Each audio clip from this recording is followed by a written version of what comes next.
Queridos, nós saudamos a todos que estão conectados nesse vídeo e nós ficamos felizes pela sua conexão. Desde já o nosso muito obrigado em nome do Senhor Jesus, Senhor da igreja, né? E nós queremos ler a palavra do Senhor e meditar na palavra do Senhor, e antes nós queremos fazer uma oração pedindo a iluminação e a orientação sobre essa reflexão que faremos neste momento.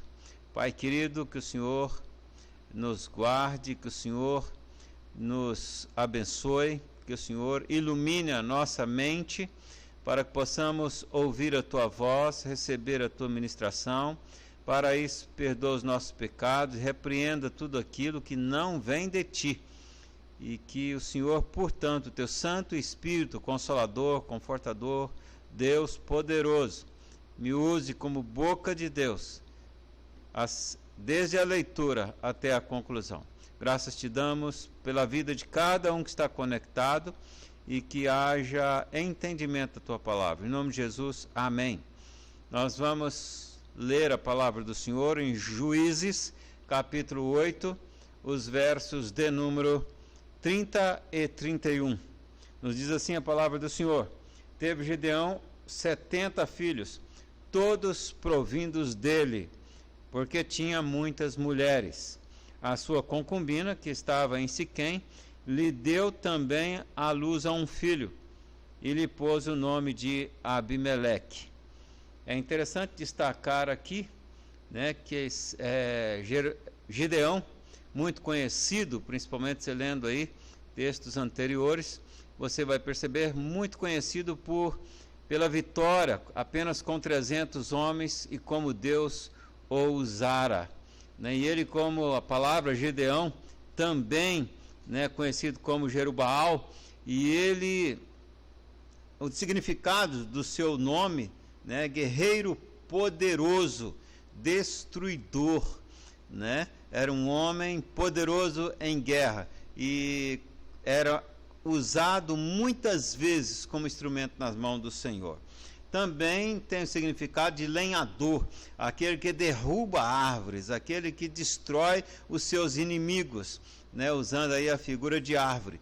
Por isso Jotão, também filho de uma concubina, né? Porque não estava entre os 70, esses 70 filhos tido como legítimos, né, filhos de Gedeão, foram todos mortos por Abimeleque. Abimeleque reunira seus irmãos, né, meio-irmãos, né, aí filhos das mulheres legítimas, ele que era filho de uma concubina, né, armaram uma cilada e mataram os 70 de uma vez, em uma pedra. Portanto, né, Jotão, também filho de uma concubina, e ele vai contar ou falar o apólogo de Jotão, que nós vamos ler agora então, capítulo 9, verso 7 em diante, para entendermos melhor. Avisado disto, né, se você ler todo o capítulo, vai ver que Abimeleque matara os 70 filhos aqui de Jotão, de Gideão, Jotão foi e se pôs no cimo, no cume, lá em cima, no topo do monte Gerizim, e em alta voz clamou e disse: Ouvi-me, cidadãos de Siquém, e Deus vos ouvirá a vós outros. Foram certa vez as árvores ungir para si um rei, disseram à oliveira: Oliveira, vem e reina sobre nós. Porém a oliveira respondeu: Deixaria eu o meu óleo que Deus e os homens em mim prezam e iria pairar sobre as árvores? Então disseram as árvores à figueira: Figueira, vem e reina sobre nós. Mas a figueira respondeu: Deixaria eu a minha doçura, o meu fruto, e iria pairar sobre as árvores? Então disseram as árvores à videira: Videira, vem e reina sobre nós. Mas respondeu também a videira: Deixaria eu o meu vinho, que agrada a Deus e aos homens, e iria pairar sobre as árvores? Então todas as árvores foram juntas e disseram ao espinheiro: Espinheiro, vem e reina sobre nós. respondeu o espinheiro às árvores: se deveras me ungir rei sobre vós, vinde, refugiai-vos debaixo de minha sombra, mas se não, saia do espinheiro fogo e consuma os cedros do Líbano. Agora, pois, se deveras, sinceramente, procedestes, proclamando o rei Abimeleque, e se bem vos portastes para com Jerubaal, que é o mesmo Gideão, né, pai deles, e para com a sua casa, e se com ele agiste segundo o merecimento de seus feitos, porque meu pai pelejou por vós, e arriscando a vida vos livrou das mãos dos midianitas. Porém, vós hoje vos levantais contra a casa de meu pai, e mataste seus filhos, 70 homens, sobre uma pedra, e a Abimeleque, filho de sua serva, fizeste reinar sobre os cidadãos de Siquém, porque é vosso irmão. Queridos, é importante a gente aqui olhar por que Jotão usa a figura de árvores. Porque um dos títulos de seu pai, Gedeão, era lenhador. Né? Ele era uma árvore principal que derrubava todas as árvores que opusessem a ele. Poderoso guerreiro. Foi o 5º juiz em Israel, usado por Deus. Né? E na verdade o próprio Deus julgou Israel através de Gideão. Jotão se coloca em cima do monte por 2 razões. Uma, pela mesma razão que colocamos aí o ar-condicionado no chão, né? Ou digo, no topo, no alto, né? Para esfriar, porque o ar frio desce. Já o ar quente, se for colocar um aquecedor em um local, coloca-se embaixo, porque o ar quente sobe, né? E por isso ele está no cimo do monte. Porque naquele tempo que não existia microfone, não existia tecnologia como hoje, falando de cima do monte, a multidão que estava na cidade embaixo podia ouvi-lo bem, o som, né, descia, espalhava e todos podiam ouvi-lo bem.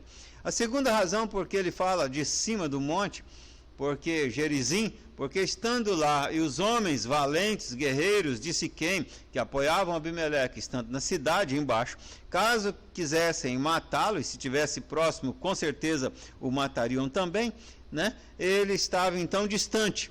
E se eles tentassem subir o monte até que chegassem a ele, era mais fácil ele descer pelo outro lado do monte e fugir, como assim de fato o fizera, quando terminara de contar esse apólogo.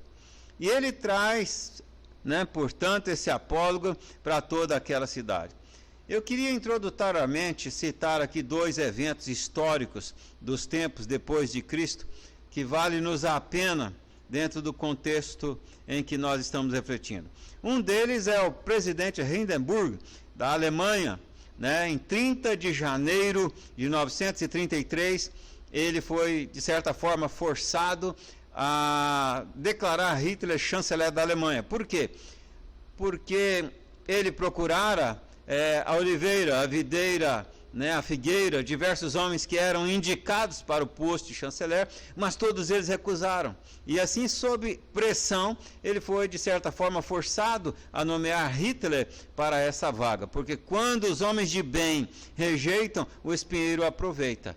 Né? E nomeando Hitler chanceler da Alemanha, ele então aproveitou a oportunidade, sendo chanceler, para tomar o poder, e o resto da história, as consequências, né, os desdobramentos disso tudo, a história registra de forma drástica para toda a humanidade. Né? O outro fato histórico que eu queria...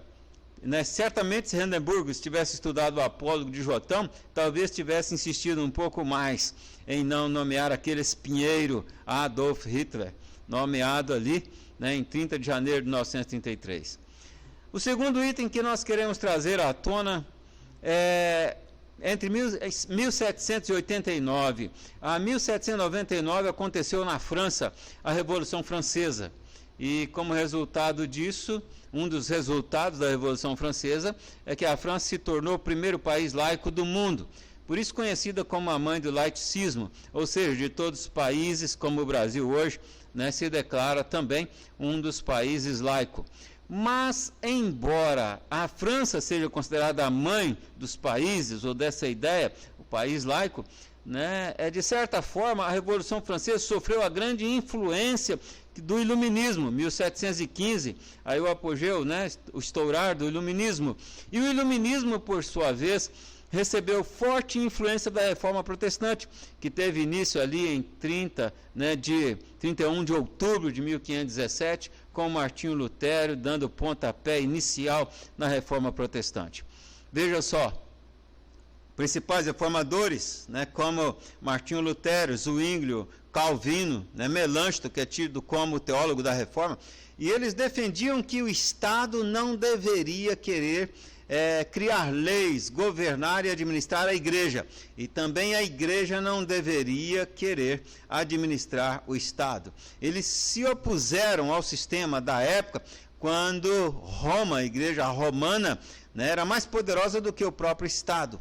Veja que a igreja, ela às vezes depunha reis, às vezes ela, né, colocava reis no poder, às vezes ela derrubava reis, ela tinha mais autoridade do que o Estado. E a representatividade do Império Romano, que existe até hoje, que é o Vaticano, né, você vê dentro dessa denominação, o líder religioso, né, e aqui nós estamos fazendo uma citação, como funciona, e você pode conferir através de pesquisa, se desejar, né? O Papa, ele é o líder da Igreja Romana, mas ele é também o líder de Estado. O Vaticano é um Estado, é um país, embora esteja geograficamente dentro do Estado italiano, né? E os reformadores, eles não concordaram com isto, né? O próprio Brasil, até a Constituição, nossa atual Constituição de 1988, se declarava um país romano. Quando a liderança da Igreja de Roma vinha ao país, ela inclusive em algumas vezes soltou, né, absolveu presos, etc. Por quê? Porque a autoridade, ele é um chefe de Estado e um chefe da Igreja ao mesmo tempo. E os reformadores se colocaram contrários a qualquer denominação governar o Estado, dizendo que a igreja é o reino de Deus, algo diferente. O próprio João Calvino, que chegou a ser governador de Genebra, você lê as Institutas, por exemplo, né, tive o privilégio de lê-las, você vai observar que ele não trata de assuntos administrativos, de assuntos políticos dentro da igreja. Tem-se coisas separadas. E por isso que eu disse que, de fato, o laicismo, ao meu ver, de fato, ele tem toda a influência e ele, de certa forma, tem o seu início ali na Reforma Protestante, quando se pregava a liberdade de expressão e a liberdade de religião, seja ela qual for, né? A liberdade de filosofia, a liberdade de crença e, portanto, né, a própria liberdade, inclusive para se fazer ciência, que antes, se não estivesse em acordo com a fé da época, era condenado e poderia, como Galilei, por exemplo, que fora queimado, né, na chamada Santa Inquisição. O que nós queremos, nosso tema hoje, né, é o que a igreja tem a ver com o sistema governamental, ou sistemas, o que a igreja tem a ver com os poderes governamentais. Esse é o nosso tema. E hoje, em nossos dias, nós enfrentamos um sério problema, né, de certa forma, que alguns jalecos querem ocupar o poder que a toga ocupava até ali no período reformado. Alguns da área da ciência, por exemplo, eu vi um especialista da área médica falando que o sistema de família cristã é retrógrado e medieval. Na verdade, ele está errado. Isso essa semana agora passada, né? Aí um dos canais de TV aberto. Na verdade, o sistema de família, né, desde Jesus Cristo, né, e desde cristã, né, e religiosa, não vem desde a Idade Média, muito antes da Idade Média. Mas que direito e que autoridade tem alguém que estuda fisiologia do corpo humano para falar em nome da religião? A igreja tem tudo a ver com os poderes governamentais e a igreja tem nada a ver com os poderes governamentais. Essa é a resposta à pergunta: o que a igreja tem a ver com os poderes governamentais? Tem tudo a ver e nada a ver, né? Essa é a conclusão. E vamos então desmembrar essa conclusão e refletir por que o porquê dela, porquê dessa resposta. Vamos ver em primeiro passo porque a igreja tem tudo a ver com os sistemas governamentais. Quando olhamos para o texto, o apólogo de Jotão, observe bem que ele fala então sobre as árvores, né? E as árvores aqui, cada árvore é símbolo de um indivíduo, que na verdade o primeiro deles aqui é o próprio Gideão. Se você estudar o capítulo 8 de Juízes, você vai ver que ele foi convidado a reinar sobre Israel e ele disse: eu, de maneira alguma, eu não. E certamente os 70 filhos, quando ele morre, também não se posicionam para reinar. E aí o espinheiro, né, que é Abimeleque, vai aproveitar a oportunidade. Então ele conta esse apólogo, dizendo: olha que eles foram aqui, chamaram, né, a oliveira e disse: vem, reina sobre nós.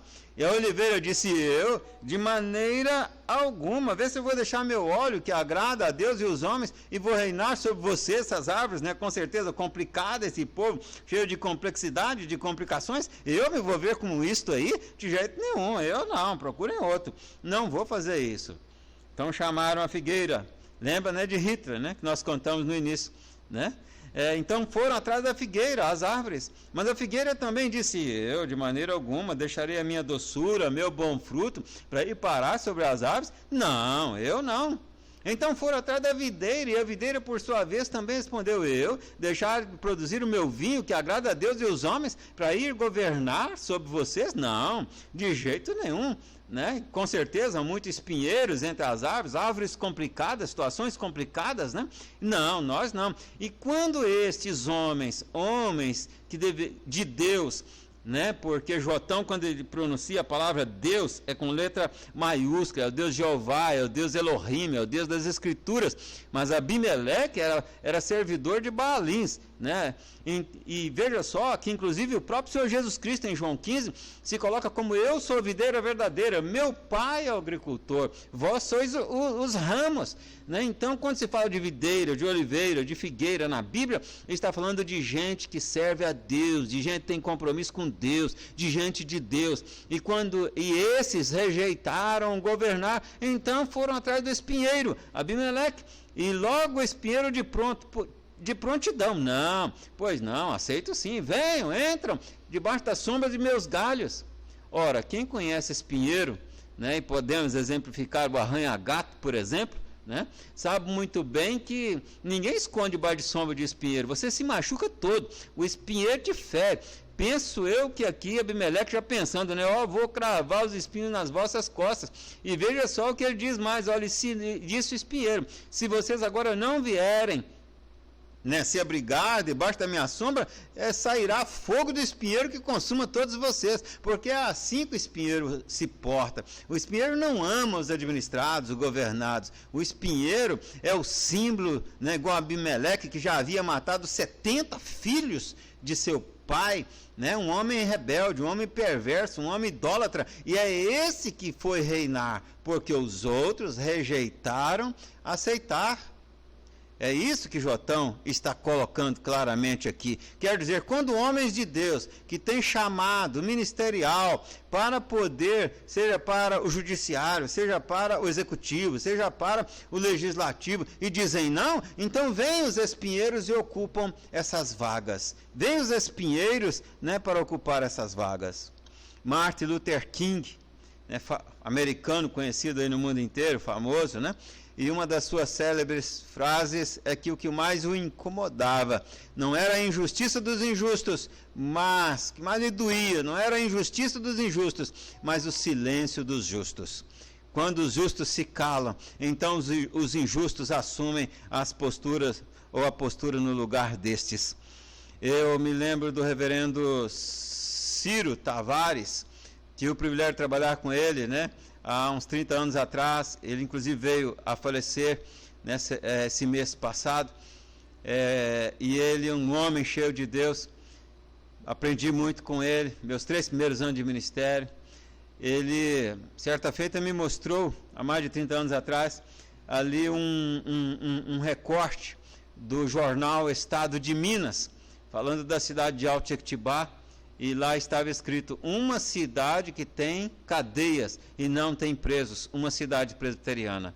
Poderia ser uma cidade assembleana, uma cidade batista, né, etc., mas era uma cidade que os seus governantes, quase todos, prefeitos, vereadores, o cartório da cidade, né, lá todos, quase todas as autoridades eram membros da igreja presbiteriana. E aquela cidade naquele período tinha cadeia e não tinha presos. Isso não é maravilhoso? Olhe para a Suíça, por exemplo, quando era um país que servia a Deus, se tornou um dos países mais ricos do mundo, né? O próprio Hitler, durante a guerra, num bombardeio que seria devastador sobre a Suíça, e do nada Deus protegeu de tal forma que uma nuvem espessa cobriu, né? Os aviões não tinham a tecnologia que tem hoje e não puderam fazer o ataque, não conseguiam enxergar nada, né? Se você olhar para os próprios Estados Unidos da América, quando era um país que servia a Deus, se tornou um dos países mais ricos do mundo, a maior potência, mais poderosa do mundo, né? O próprio Simonton, primeiro missionário evangélico que veio para o Brasil e permaneceu no Brasil até sua morte, porque outros foram expulsos e mortos, né? Era filho de um senador americano. O Congresso americano dava-se início, né, com uma devocional. Meus queridos, se você olhar esses países onde servos de Deus assumiram o poder naqueles tempos, esses países, todos eles se tornaram potências. Olha para e procura, pesquisa sobre a história, por exemplo, da devastada Coreia do Sul, como Deus recuperou e restaurou, mas autoridades, houve tempo, o próprio presidente, 4 horas da manhã, em reunião de oração na igreja. O Salmo 33 vai dizer, no verso 12, feliz a nação cujo Deus é o Senhor, mas Deus não é Senhor de uma nação, aonde as suas autoridades não têm compromisso com Deus, não são servas de Deus. Tive o privilégio, certa feita, de pregar em Jeremias, capítulo 29, versículo 7, na Câmara Municipal de Cariacica, aqui na Grande Vitória, e me lembro que naquela feita pregamos nesse versículo que nos fala sobre o próprio Deus dizendo a Jeremias, para ele falar para o povo que estava escravizado ali, que tinham sido levados cativos para a Babilônia, mas para que eles orassem, para que houvesse paz na cidade, porque a paz da cidade é a vossa paz. Isto é, se eles pensassem assim, estamos aqui, né, somos escravos nessa terra, servos nessa terra longínqua, mataram nossos parentes, destroçaram nossa cidade, então vamos amaldiçoar esse povo e essa cidade. Não, abençoai os vossos inimigos, né? Jesus vai nos ensinar isso, né? E veja só, é isso que Jeremias, ou que Deus estava dizendo ao povo. Por quê? Porque havendo paz na cidade, eles que eram escravos gozariam da paz, mas se não houvesse paz na cidade, se o mal viesse sobre a cidade, eles moravam na cidade, embora de seus inimigos, e eles também seriam amaldiçoados e sofreriam aquelas consequências. O apóstolo Paulo, em 1 Timóteo capítulo 2, versos 1 e 2, vai nos dizer para orarmos em favor de todos os servos de Deus, os filhos de Deus, a favor de todos os santos, mas principalmente, especialmente, diz o verso 2, ali no grego, em favor de todos aqueles que estão revestidos de autoridade. Né? Por quê? Porque orando por eles, queridos, estamos orando por nós mesmos, porque são eles quem fazem leis estas que nós temos que cumpri-las. Alguns, infelizmente, servos de Deus apoiando espinheiros, fazendo campanhas por espinheiros. Não faça isso. Não apoie aqueles que defendem posições contraditórias, posições contrárias às escrituras sagradas, aqueles que não têm princípios cristãos. Não apoie o espinheiro, porque estarás evocando a desgraça sobre você mesmo. Que bom é quando há um juiz justo que vai julgar a nossa causa. Que bom é quando tem ali na casa de lei, seja municipal, estadual, federal, alguém que representa, pelo menos representa princípios que são princípios bíblicos, princípios dos servos de Deus, como da família, como da ética, do caráter que deve ter, o caráter de Cristo, né, que é um caráter perfeito e imaculado. Então, nesse sentido, a igreja tem tudo a ver com os poderes governamentais. porque cabe a ela não apoiar espinheiros, nós, servos de Deus que somos igreja.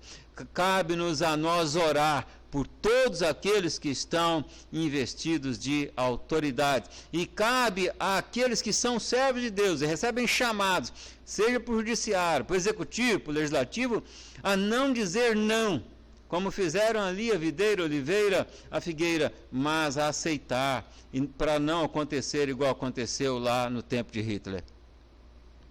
Eu não tenho chamado, se tivesse, estaria na política.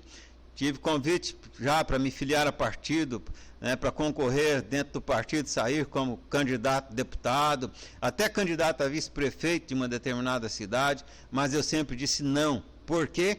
Porque o meu chamado é para o ministério da palavra, mas há irmãos que têm esse chamado e não devem ter temor, nem medo, nem devem rejeitar o chamado que Deus te deu. Deve ser como um ministério, e ministério difícil, hein? Que ministério difícil, trabalhar no poder secular. Mas em segundo lugar, a segunda porção dessa sentença, né, nessa resposta, embora a igreja tenha tudo a ver, ao mesmo tempo, nada a ver. Essa resposta paradoxal é intencional, e de fato a igreja não tem nada a ver com os poderes governamentais, né? Porque o púlpito não é palanque, palanque não é púlpito. Se chegar qualquer candidato ou autoridade instituída de qualquer partido político na igreja e eu estiver à frente, não terei nenhum problema, pelo contrário, todo prazer em chamá-lo à frente, se for o caso, em orar com ele e por ele. Mas jamais lhe darei a palavra dentro do momento de adoração. Por quê? Porque púlpito não é palanque e palanque não é púlpito.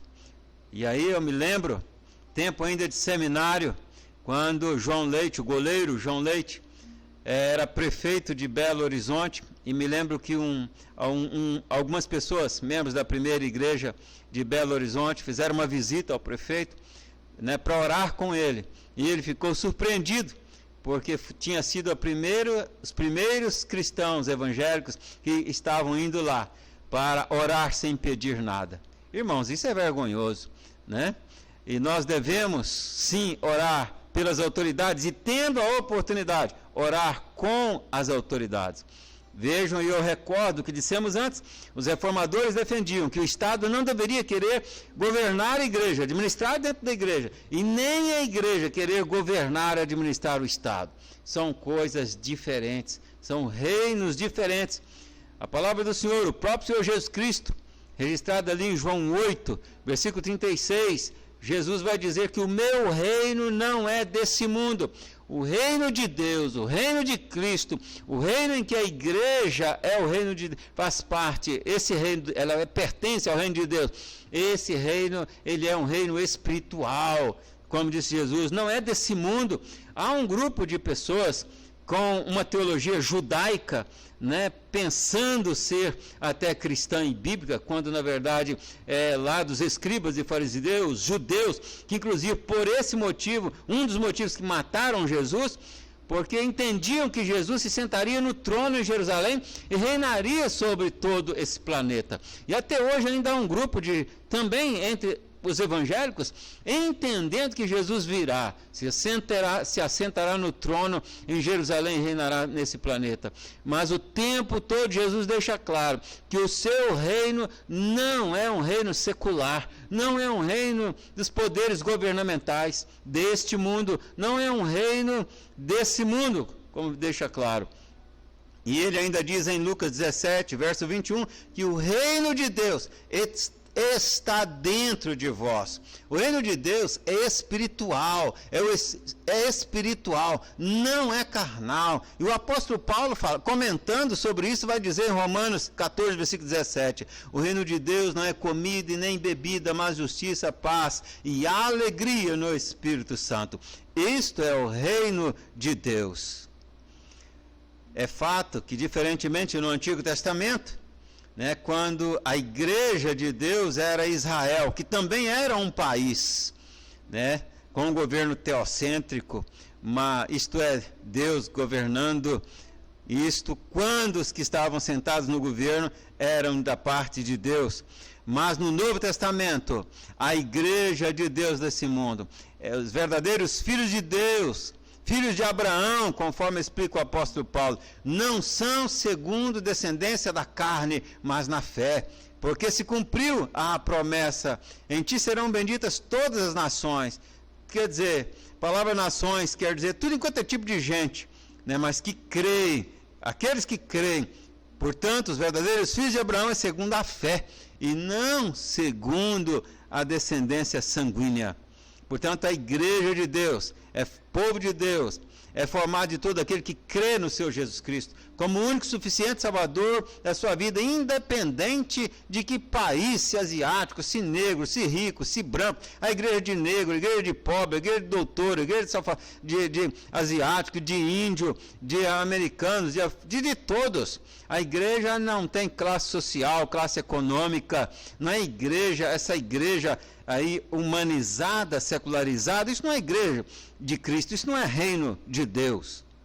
A igreja são todos aqueles que creem no Senhor Jesus Cristo. Essa é a diferença da igreja de Deus do Novo Testamento para a igreja de Deus do Antigo Testamento. Concluindo, a igreja não diz em quem você votar, mas sim cabe à igreja orientar como votar.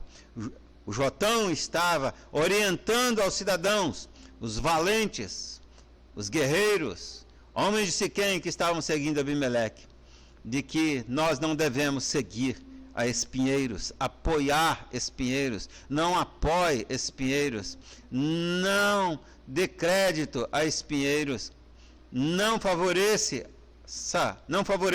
a espinheiros, olhe o pensamento, os princípios de cada um.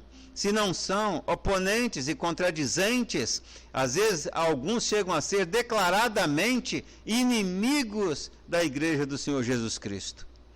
E também oremos por todos aqueles que estão e que são revestidos de autoridade. Então, em certo sentido, a igreja não tem nada a ver com os poderes governamentais e, ao mesmo tempo, ela tem tudo a ver, tendo o dever, e dentro dela, cidadãos como somos, indivíduos como somos, membros da igreja, que Deus levante alguns desses nossos irmãos com um ministério na área jurídica, na área executiva, na área legislativa, e que eles não digam não, mas assumam os cargos que Deus lhe tem concedido e sejam luz nesses postos. Ah, pastor, mas se eu apoiar e votar num servo de Deus, em alguém que diz ser, né, ou no menos pior, como às vezes somos forçados a fazer, né, mas que tem um princípio cristão, e se a gente votar e chegar lá e ele se sujar todo, aí é responsabilidade dele, entre ele e Deus.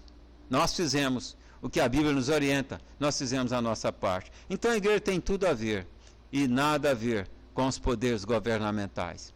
Que Deus te abençoe e que você tenha entendido e compreendido isto. E de certa forma, no próximo vídeo, nós queremos ainda continuar meditando nesse sentido. Deus abençoe a cada um. Muito obrigado pela sua conexão, pela sua atenção. E eu quero orar a favor da sua vida nesse momento.